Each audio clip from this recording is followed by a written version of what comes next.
আমরা ডাকাতি মামলার ঘটনা সংক্রান্তে দুইটা মামলা গত জানুয়ারি মাসে একটা 3 তারিখে ঘটেছিল এবং আরেকটা 22 তারিখে ঘটেছিল এবং একটা ছিল ধানমন্ডি থানা 3 তারিখে ধানমন্ডি এলাকায় আড্ডা রেস্টুরেন্টের সামনে, আর আরেকটা ডাকাতির ঘটনা ঘটে সেটা হচ্ছে মোহাম্মদপুর থানা রেসিডেন্সিয়াল কলেজের সামনে।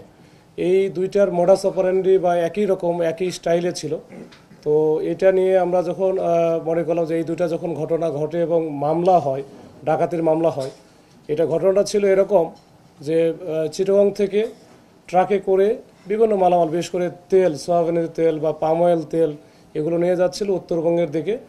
ঢাকা শহরে ঢোকার পরে তারা যথারীতি যখন যাচ্ছিল, এই প্রথমে ধানমন্ডি থানার এই যে আড্ডা যে রেস্টুরেন্ট আছে ওর সামনে এসে পৌঁছলেই কিন্তু দুইটা মাইক্রো, সাদা মাইক্রো আর কি, এরা এসে ওই যে ডিবি পরিচয় দিয়ে প্রথমে থামায় তারপরে এরা নিয়ে নেয় ট্রাককে তখন উল্টা দিকে ঘুরে আবার তারা এই চলে যায় বিভিন্ন দিকে, বিশেষ করে প্রথমটা চলে যায় মুন্সিগঞ্জের দিকে।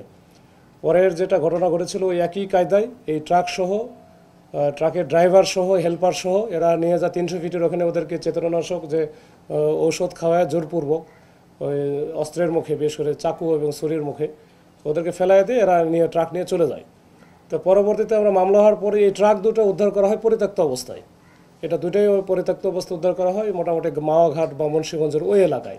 তখনই আমাদের ধারণা হয় যে এটা কোনো যে চক্রটা কাজ করতেছে, চক্র নিশ্চয়ই ওই দিকে বা ওই এলাকায়, মুন্সিগঞ্জ বা ওই এলাকায় হয়তো মালামালগুলো ডেলিভারি করেছে। তো ওইটা সূত্র ধরে আমরা কিন্তু কাজ করি।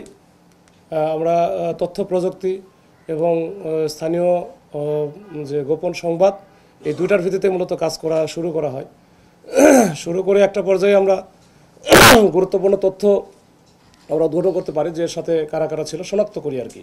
শনাক্ত করার পরে আমরা প্রথমে 4 জনকে ধরি আরও কয়েকদিন আগে।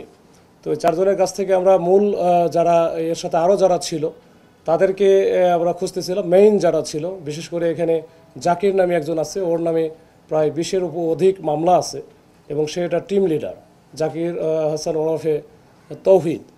তো ওকে ধরার জন্য আমরা গত কয়েকদিনের খুব চেষ্টা করতেছিলাম এবং এরা কিন্তু প্রতিনিয়ত সারা ঢাকা শহরে চষে বেড়ায়। এদের নিজস্ব মাইক্রো আছে, এটাতে করে এই একই স্টাইলে একই কায়দায় বিভিন্নভাবে এরা ডাকাতি করে, ছিনতাই করে। এরা ছিনতাইয়ের একটা বড় চক্র। পরবর্তীতে যখন আমরা তৌহিদ বা জাকিরকে ধরতে পারি, তখন এই জাকিরের সূত্র ধরে আমরা এদের টিমের অন্যান্য যারা সদস্য সবাইকে এক এক করে আমরা এই গত 2 দিনে আমরা ধরেছি এবং ধরার পরে তাদের দেওয়া তথ্য মতে আমরা কিন্তু ওই যে মুন্সিগঞ্জে ওইখানে একটা বিস্কিট ফ্যাক্টরি আছে, যে বিস্কিট ফ্যাক্টরিতে এরা এই মালামালগুলো, বিশেষ সয়াবিন তেল, পাম অয়েল তেল, এগুলো গিয়ে ওদেরকে দিয়ে আসে। দিয়ে টাকা দেখলো যে মালামালের দাম হচ্ছে 30 লাখ টাকা, কিন্তু তারা পাচ্ছে 8 লাখ বা 10 লাখ টাকা নিয়ে আসছে। তো এতে ডাকাত যে পরিমাণে ইনকাম করে তার চেয়ে বেশি ইনকাম করে যাকে টাকাটা মাল দিচ্ছে, রিসিভার সে কিন্তু এটা বেশি গেইনার হচ্ছে। তো যাই হোক, ওইটা আমরা পরে এই সূত্র ধরে আমরা ওখান থেকে বেশ কিছু ওই যে তেলগুলো যেটা ডাকাতি হয়েছে, এই সয়াবিন তেল, ওখানে 10 ড্রাম ভর্তি যেটা সয়াবিন ছিল, এটা আমরা ওখান থেকে উদ্ধার করি প্রায় 1900 লিটার।